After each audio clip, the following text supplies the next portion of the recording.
Thomas Green here with Ethical Marketing Service. On the podcast today, we have Tal Florentin. Tal, welcome. Thank you so much for having me. Glad to have you. Would you like to take a moment and tell the audience a little bit about yourself and what you do? Yeah, thank you. So I come from the world of software engineering in my background. And over the last 15 years or so, I spent most of the time around the world of user experience design, trying to figure out how to optimize the meeting point between human beings and the world of digital interfaces.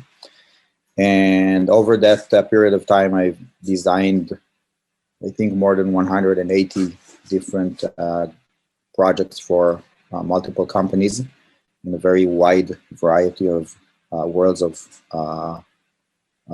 content, from gaming to operational systems, CRM, platforms, websites, mobile apps, and so on. And over the last few years, while finding out that the world is going in some specific way, I decided to take the next product design to become my own and build my own company, product company.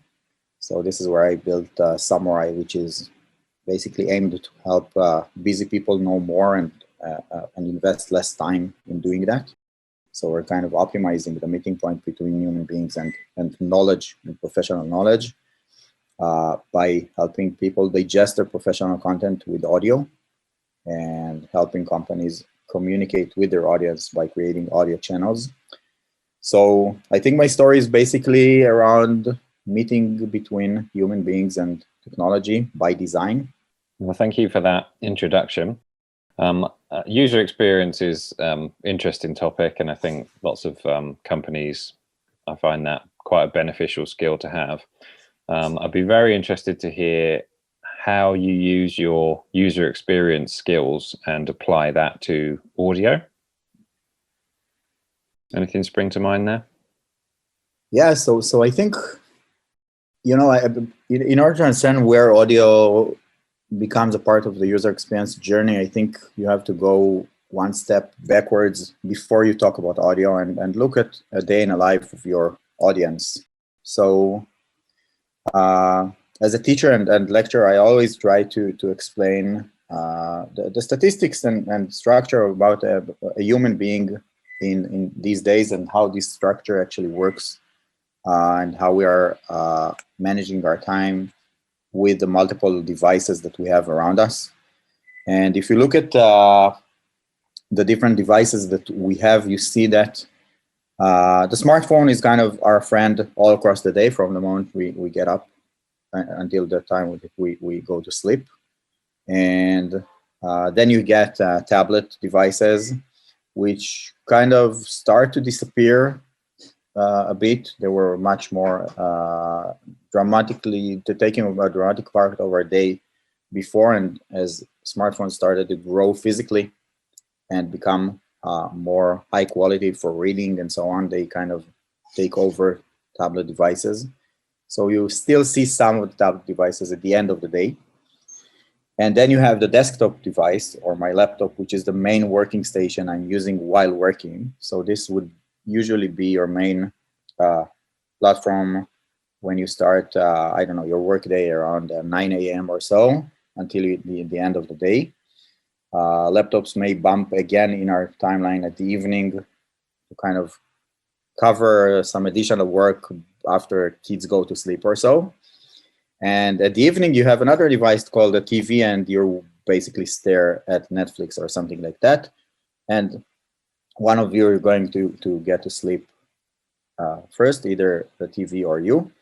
And basically, when you describe all of that, then you ask a question that was kind of my main reason for going towards audio. So as a speaker and as a service provider, was always trying to stay up to date with everything that's happening around the world of user experience. And the more you understand user experience, you understand that everything is connected to user experience, technology and design and trends. And I basically have to know everything about everything all the time, and physiology and decision making and cognitive sciences, and everything is connected to user experience at the end. And I was having a hard time kind of staying up to date. And that's where I started trying to figure out how I can optimize my day in order to stay updated. And my problem was that as time goes by, I need to know more and read more, and there's more content out there. And I find really hard time finding the good content within all of the content that marketing creates for Google and not for me. And I found out that something that really helps me, I actually hired somebody to help me read content. So the method was like this. I hired somebody to be my summarizer.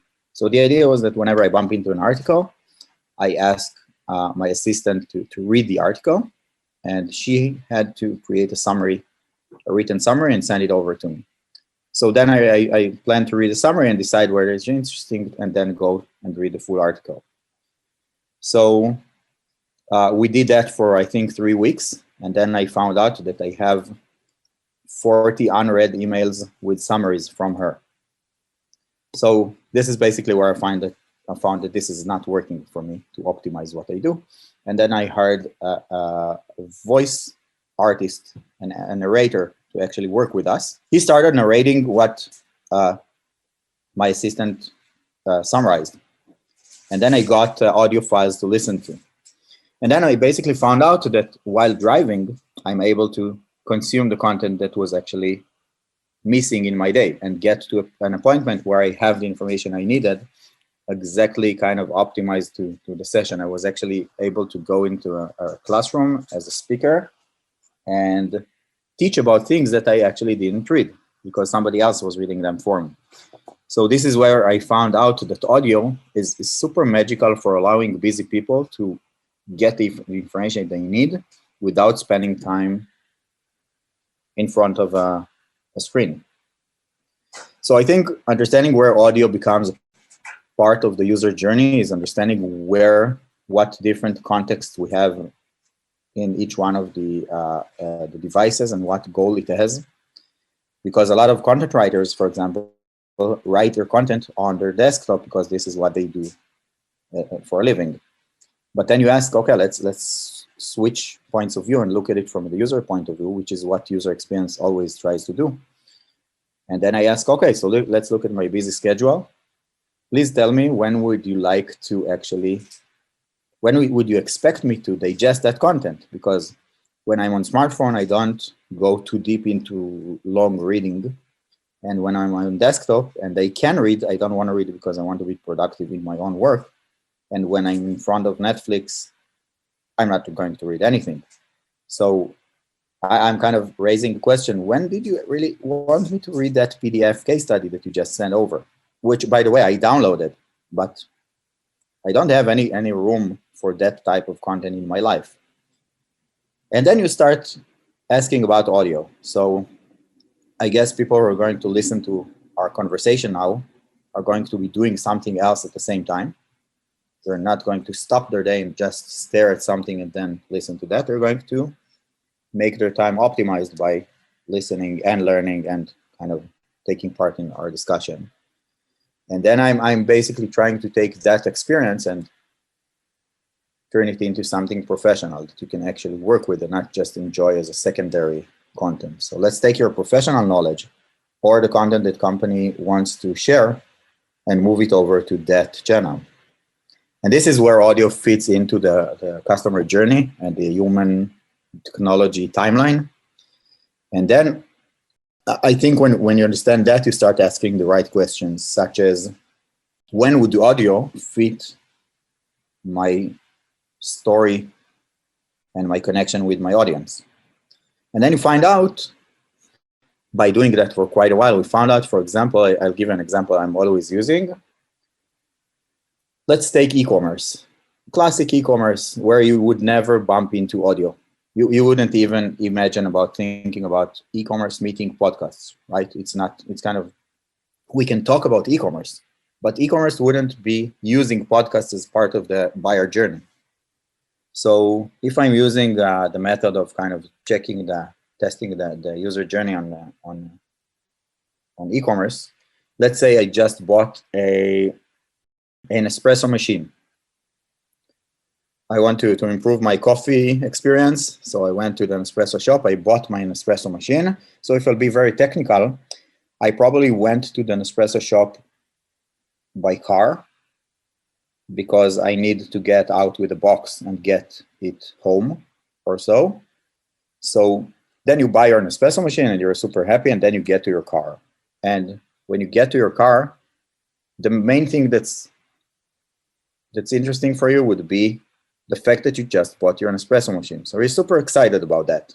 And then I guess I have around 15 to 30 minutes with you on your car. And then I ask, maybe we use that time to talk about the fact that you just bought your Nespresso machine and you want to actually have a conversation about that with somebody. But if I'll keep my classic type of content, which is textual or video, you wouldn't watch a video while driving. And when you get to the next point where your day continues, when you get home, you wouldn't even think about watching that video because it doesn't fit the rest of your day.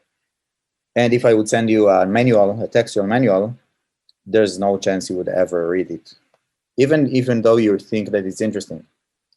But we actually missed the right spot where you were super enthusiastic about your purchase and you had spare time because it was in your car.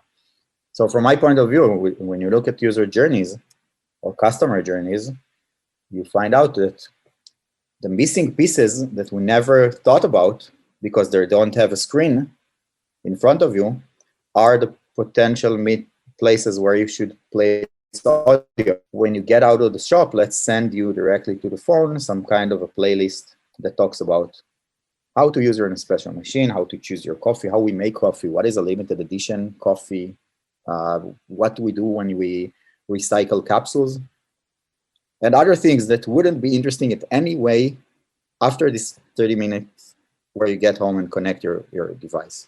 But if we would actually do that, then we would have some kind of an additional experience which fits the story. And then the next level of asking what audio and user experience can do together is talking about tone of voice. Because if I would give a professional narrator the text that you wrote, it's going to be the most boring piece of audio you've ever listened to. If you want to make it interesting, then you ask who the narrator is going to be when I'm going to listen on the car to the story of the Nespresso machine. And then you start looking for the right actor, presenter, whatever it is, and kind of talking about tone of voice and storytelling, and then it becomes part of your branding. And this is where it becomes interesting because I think almost no company had this discussion yet. Marketing departments didn't have the meeting where the question is, what is going to be our company's tone of voice on our audio messaging? And I think it's about time we start having this conversation and thinking where it takes us, or where audio is going to fit our customer journey. What type of content we're creating and nobody can actually digest because they're busy, and we could help them by turning it into audio. And I think for me, it's the most interesting question that can be raised, because I think text and video, we understand them. We know what you can do with them. And audio, we just don't know what you can do with audio. It's just the tip of the iceberg, and we're just getting started with an uncharted territory, which is kind of super promising and interesting. It's kind of an endless playground nobody's playing at. It's a great answer. Thank you very much for the thorough answer. I enjoyed listening to it, which is why I didn't butt in. One of the things which I was going to ask you about was, I think you said on your website somewhere that that it's clear that audio is going to be bigger than video. And obviously, I wanted to ask, because video is so big, I wanted to ask you, what are your reasons, what is your thinking around that? But I mean, that's a perfect explanation as to why that may be the case.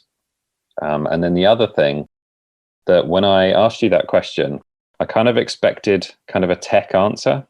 So some sort of feature or as to why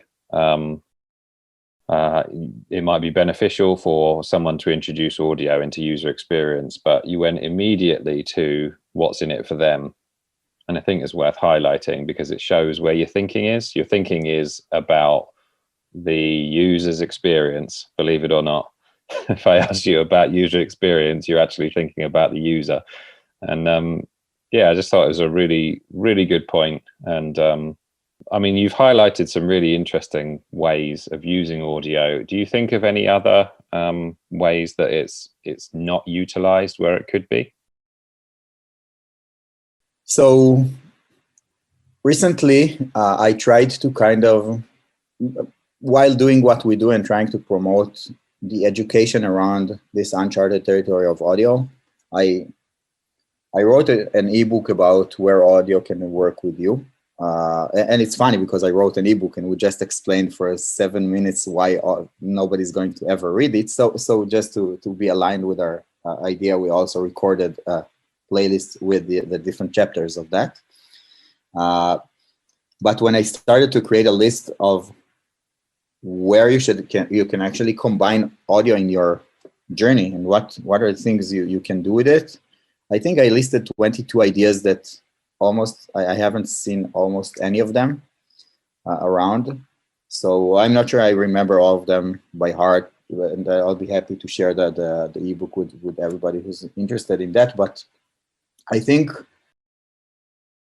that from my point of view, the way of thinking about where audio is going to be relevant for you comes from that user experience, customer journey, discovery process.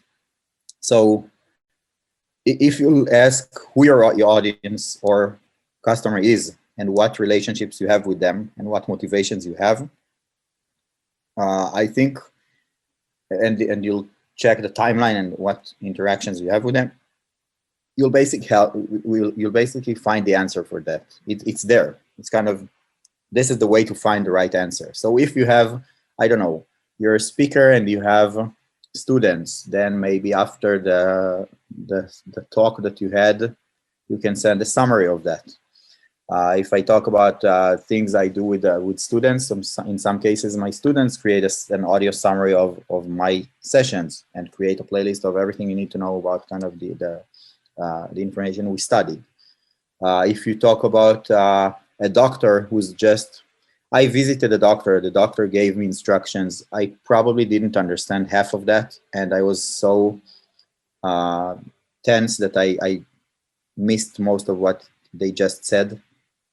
If you would record it and send it over, I would have it and I could actually repeat listening to that and using that. And I could also give it to somebody else to listen to and help me digest that. And it would take 10 seconds for the doctor because they actually said that out loud. So they just had to record it and send it over as part of their service. So then you think about post-meeting summary. If you have a company and you have content that you have a meeting and there's a decision making at the end, maybe we should record it and upload the decision making part for everybody who wasn't there to actually digest that by listening to that. Because if I send a summary on email, nobody will read it because everybody has so much email to read.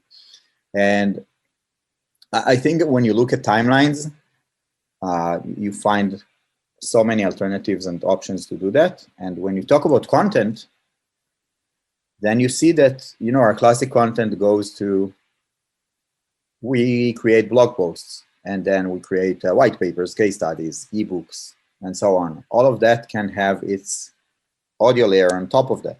Not instead of that. In addition to that, you can actually offer the idea of maybe you don't want to read that, maybe you want to listen to that and have that opportunity.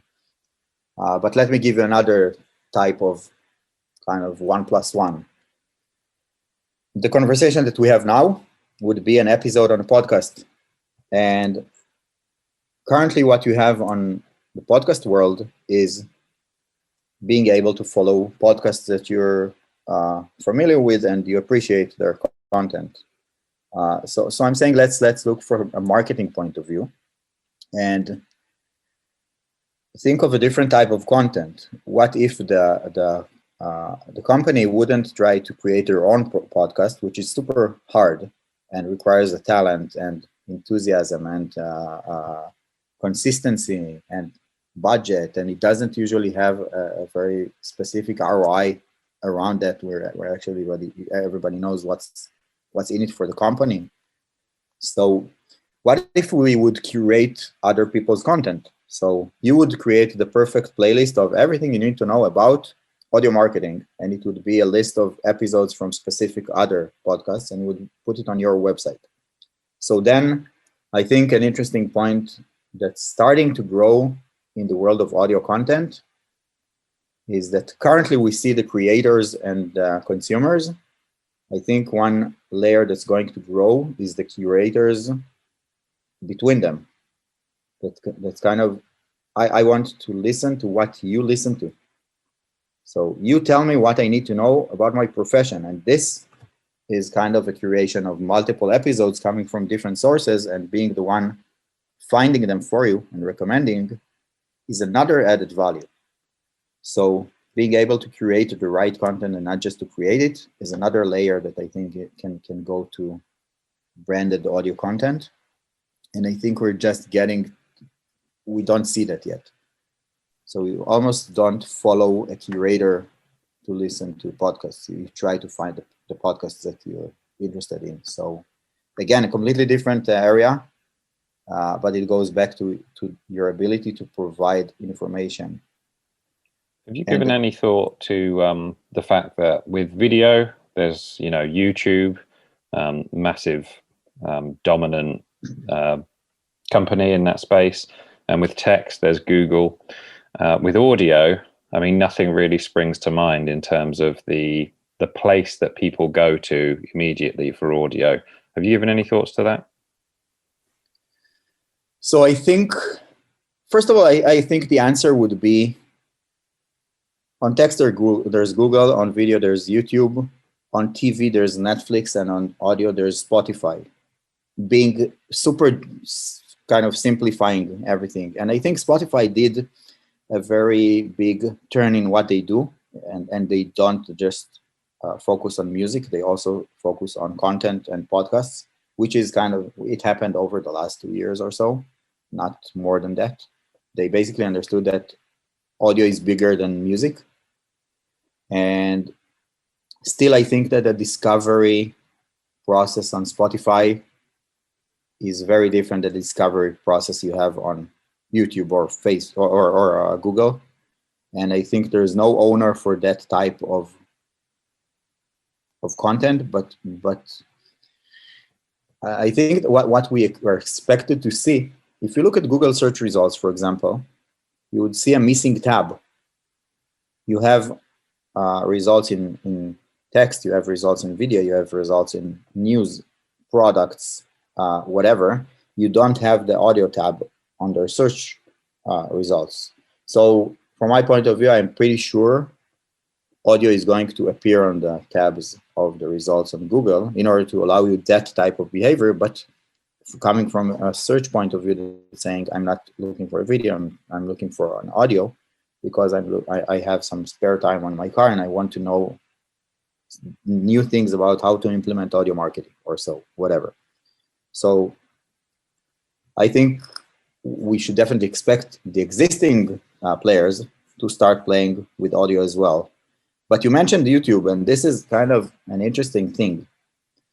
One of the business models of YouTube is actually audio, because if you think about what their premium service is, they're offering you the ability to actually listen to content without having the screen active. I know many people who go to YouTube not for the video, but just for the audio. So they basically don't allow you to listen to while the smartphone loses focus, even though it's one checkbox in your app development. People assumed when we launched our audio channels, people said it's amazing. We can actually listen while the phone is losing focus. How come? How did you do that? So I'm saying this is how it works unless you uncheck the checkbox, which is amazing. So YouTube, what they did is uncheck the checkbox and say, oh, you want to listen to that and not watch? It's not good for us because then we don't have visual ads. So go to premium and pay us. So amazingly, YouTube enjoys their premium services by supporting the ability to actually listen to videos instead of watching them. And then, by the way, you go to video courses. Take all of the video course platforms you have ever met and check the statistics of how many people actually watched the videos. So if you talk about learning how to code, I actually need my full attention and the screen and watching something. But if this is a kind of a conceptual lecture, I don't need the speaker to actually stand in front of me. So I think audio learning is again a world that's going to be growing because audio production is much less hard and expensive than video production. And then you ask yourself, why did I actually, take all of the video team that's here if nobody watches that? So why didn't I just buy a microphone and kind of edit it? It would be much easier. And also, I think it's much harder to be authentic on video. I can tell you that I'm teaching and I'm having lectures. If you put a camera in front of me, I'm completely a different person. I can't communicate. You mean so there's a price around video. You mean sort of camera shy? Is that what you mean? Yeah, I don't know what it is because I'm not shy, but the camera changes everything. It's kind of, you actually behave differently when it's there. Takes a lot of practice, yeah. Then you're not natural and will lose your authenticity with what you wanted to bring to the table, your authenticity, yourself. And you're not yourself where there's a camera unless you're a very good actor. Which most people aren't. Yeah. There's a lot of people talking about audio command. Have you got any thoughts there or any other future trends? So I have to say that looking for trends is kind of, we see that when you have kind of futuristic films showing strange things that are going to happen, usually you see that we still continue to do what we did before, but maybe in a more advanced way.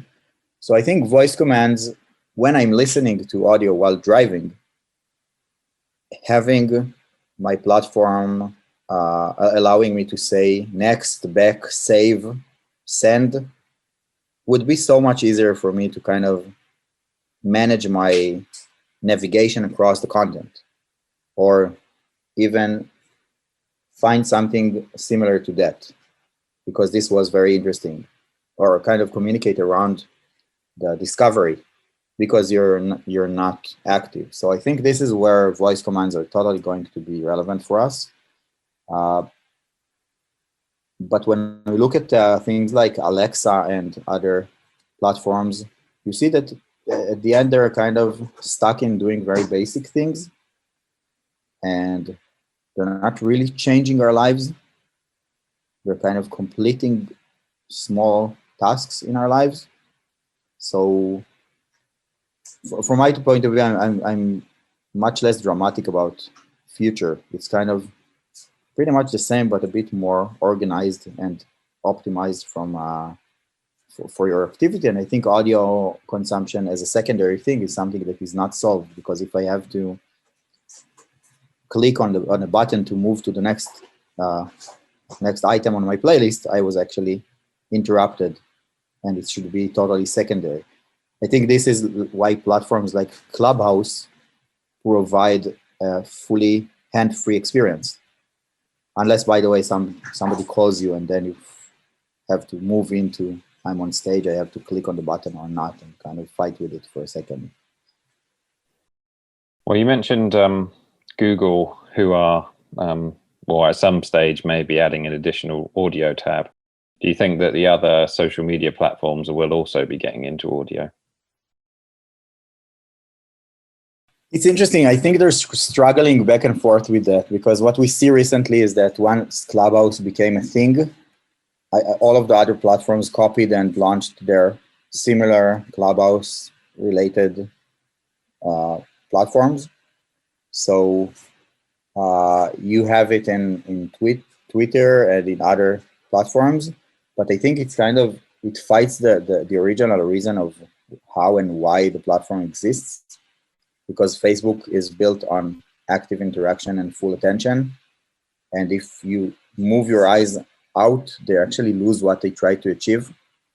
And I think they have some kind of an inner fight with themselves. So maybe it will be another platform by Facebook, which is audio oriented. It would be totally interesting to explore that. And now when all of the other platforms actually create their own version of Clubhouse, so you don't have a go-to place, because all of the places are go-to places. And I think the problem is where, if now I want to be in a room, in an audio room with somebody, Clubhouse is the answer. And since it's probably not good enough and everybody's going to fight with it, it would be, there wouldn't be a go-to place which does that. All other platforms would be the go-to place to do that. But then the reason you got to that platform is not that. So I guess in some places it's going to become the main thing, and in others it's going to be irrelevant because nobody would do that. And it's kind of super interesting to explore how this timeline changes, because I think over the last 18 months, the category of audio, social audio, something live, whatever it is, it started to kind of happen. So we're watching it become something, and it's super interesting to see where it goes. I think what happened mainly, and this is interesting, because I have this endless discussions with digital managers, marketers, and so on over the last few years. So we actually see the communication with them changes over time. So if you talked about audio with a marketing manager 2 years ago, or I think 2 years ago, they would say, isn't audio the past? Or aren't we in the video era? And then 1 year later, if this would be 1 year ago or a bit more than that, they would say, okay, I understand audio, but we don't want to create a podcast. So audio equals podcasts. And then Clubhouse basically changed the equation, because they understand that it's a category, because it has two things you can do with it. And then you say podcast is irrelevant for us, Clubhouse is irrelevant for us, but you understand that there are other options. So I think what's going to happen is that this category is going to kind of grow with other ways, and then we're going to find out that there are different things you can do with it. And once you understand that there are different things you can do with it, automatically marketing wants to get there. That was actually going to be my next question. So let's say I liked on your website, you've got like an image, and it's got 3 lanes, and there's one for video, one for text, and the lanes are basically it's backed up with traffic, loads of cars on the in those lanes, and then there's an audio lane, and it's completely empty for you to drive through. And I loved it being a metaphor for how it's early for anyone who wants to get onto audio. And so let's say you have a conversation with someone and they're like, I totally agree with what you're saying. It's a great time to get into audio, but what do I do as a business person? What do I do for the benefit of my company? So I think it starts with one of the hard things we have from the other point of view of that is that usually, how companies want to be innovative until they have to actually be innovative. And then they're kind of stuck and they say, can you send me somebody who did that before? And I say, didn't you say you want to be innovative? And then they say, yeah, but I would be very happy to be innovative after somebody else went there before me. So it's funny to see how this discussion goes. But I think as a business, you would start to figure out what information would be relevant and what discussion you would like to have with your audience, and what are your KPIs that you try to achieve. And then you find out that people don't do what you do because they're crowded. They have too much on their plate. So it's relevant, for example, in conferences. So if you have a live conference and I'm actually there for one day, I'm actually enjoying and I have my full attention and I'm able to watch speakers and so on. But if you'll send me the video of that day later on, I'm not going to have that day. So I'm not going to be able to dive into the information. So whenever you look at your content you create or your activity, and you find people who have too much on their plate, this is where audio becomes something to talk about or think about. And not just podcasts, which are kind of conversational and completing your awareness, or I would say your content strategy, but mainly creating content for your audience, which is relevant for them. So either you create content or you use other people's content. One of the things we do, I'll give you two interesting examples. One of the things that we do is create audio channels of summarized articles. So we curate the articles that's relevant for the brand, and we narrate them and create an audio summary. So it's, in some cases, it's a content hub for marketing purposes, and in other cases, it's an internal communication with the company for workers. So kind of company branding thing, employer branding efforts to actually raise the value of the company for the worker by providing more information for them to be better at what they do. But I'll give you another example, which is super innovative. It happened. We launched a channel 2 weeks ago with the local electricity provider. And what they did is they decided that they want to have the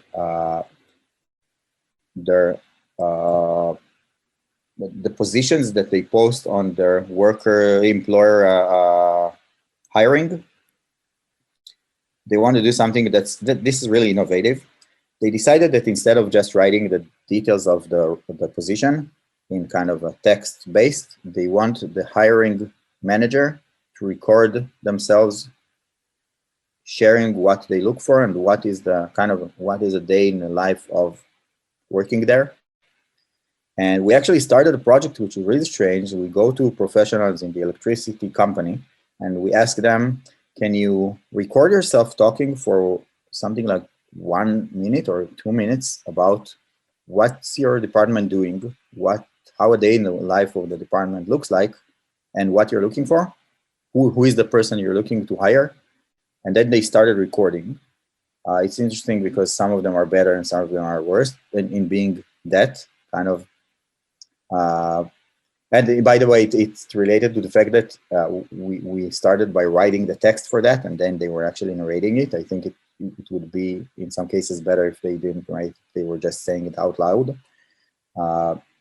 But then you actually think about a situation where you're looking for a job, and instead of just watching text and kind of keeping things kind of formal, you actually click on play and you listen to the voice of your future employer. So it's such an icebreaker and such a kind of game changer on the interaction, and automatically you feel much comfortable communicating with the company because you kind of feel like there are human beings there and they're kind of like you and they have a voice and they have kind of, they mistake while reading what they wrote. So they're kind of, it kind of breaks the ice even before you started the hiring process. So I think audio in some cases is magical. It can actually bring you to situations and bring real human beings to the front. And then you take it to, customer recommendations on your e-commerce website. You never believe somebody if they write, this product is amazing, I love it. You're sure that it's a family member of the owner, right? But if you'll click on play and you'll see an image and to fit the tone of voice that you hear, it's going to be super emotional. It's going to get directly to your kind of, to create trust and make you believe and And I think audio has something to do with authenticity and trust.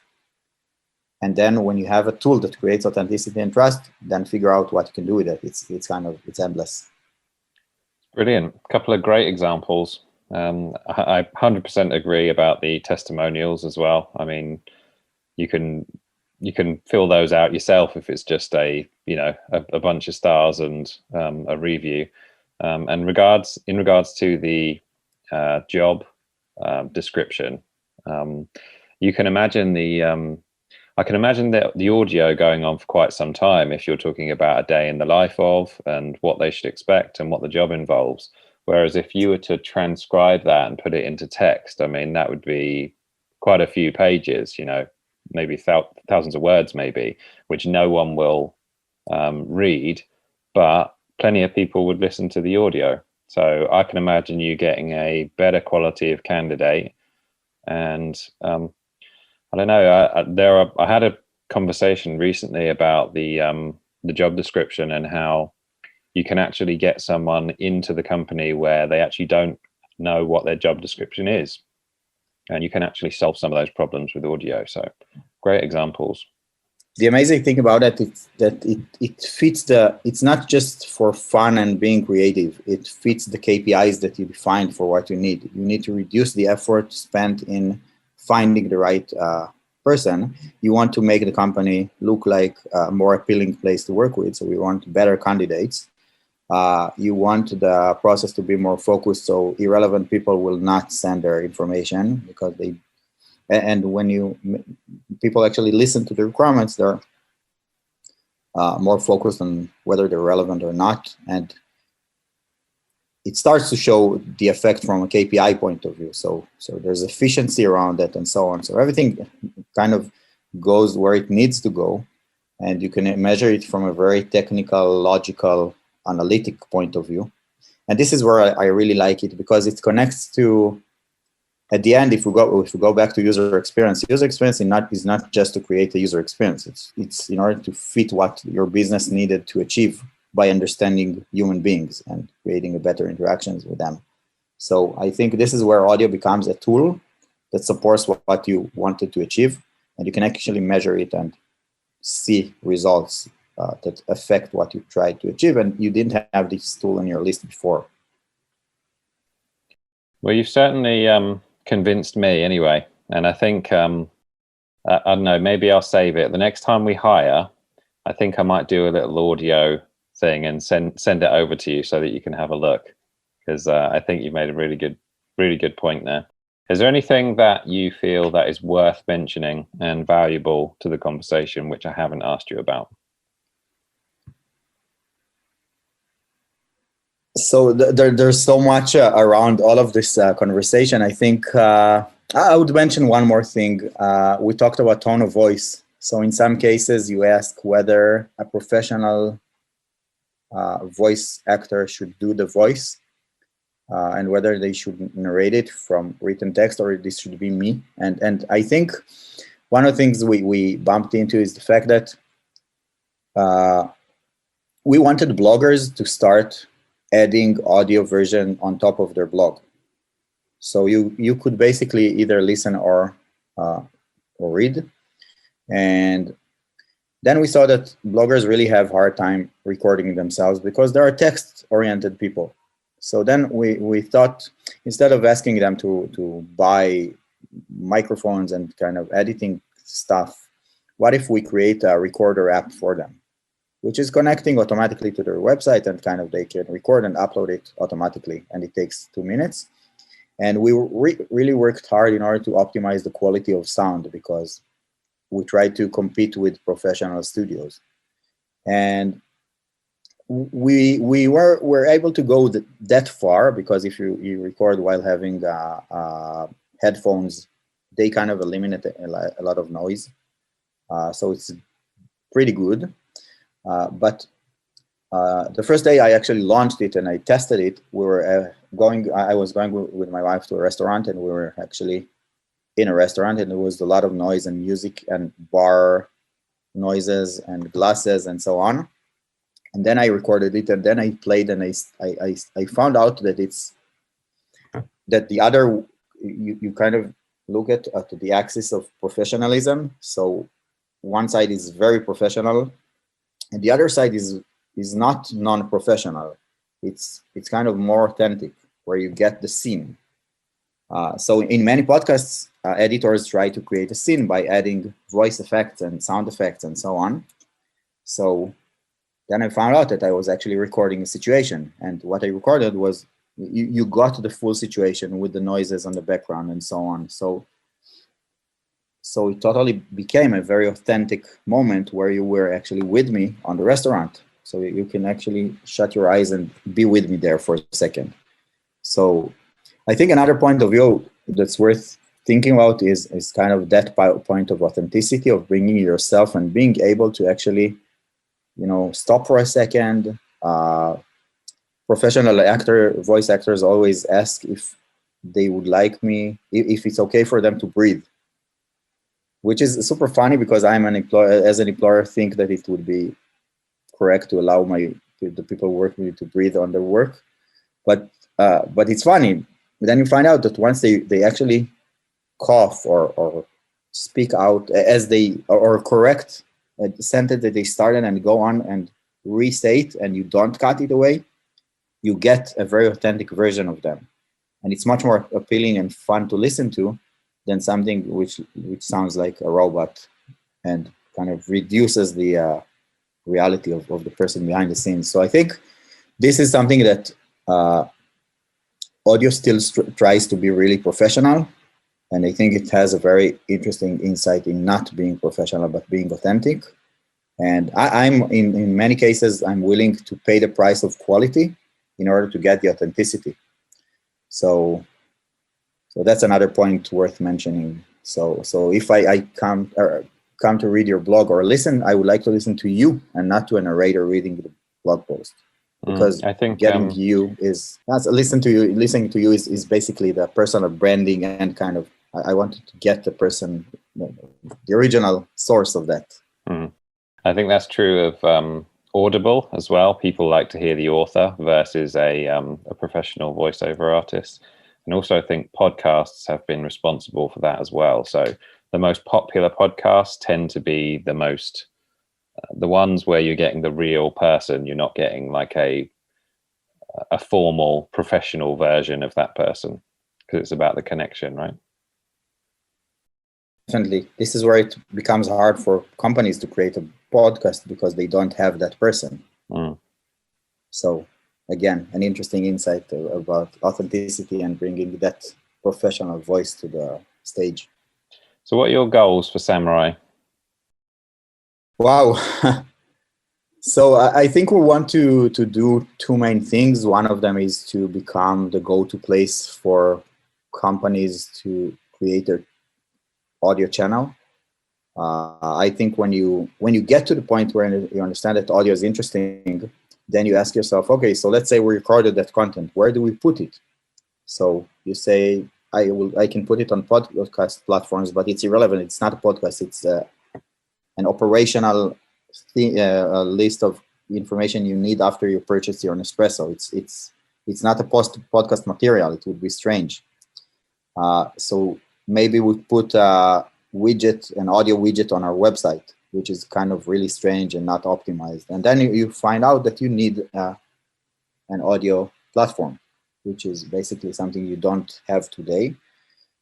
So our go-to strategy is that, to become your branded audio channel, where you put and manage and learn statistics about your audio. And this is one point of view. And the other is to continue and find ways to provide embedded elements that fit your existing activity. So for example, we're going to launch a component called Plater later on this month, which is basically allowing you to get to a blog post, and instead of reading it, send it to Plater, which is the full sentence is, why read now if you can Plater? So the idea is to turn the visitor into a lead and allow them to listen later on. And then we can also track their engagement and kind of start a communication with that. And I think we would like to become the one-stop shop for everything branded audio. and later on even manage the content and become the go-to place to look for content or short form audio at least. Yeah, there's a lot to do. You're going to be a busy man. Hopefully. Tal, where's the best place for people to find you? So I guess most of the platforms, LinkedIn, Facebook, email, whatever, pretty responsive. So And the website address? Look up for the website address is Summurai. Summurai is SUMMURAI. So it's a mix of summary and samurai warriors. This is the logic behind the name, because we would like to create summaries in order to fight for the time of our audience. So SUMMURAI.com. It's a cool domain, isn't it? Definitely. Thank you for your time today. You provided a lot of value.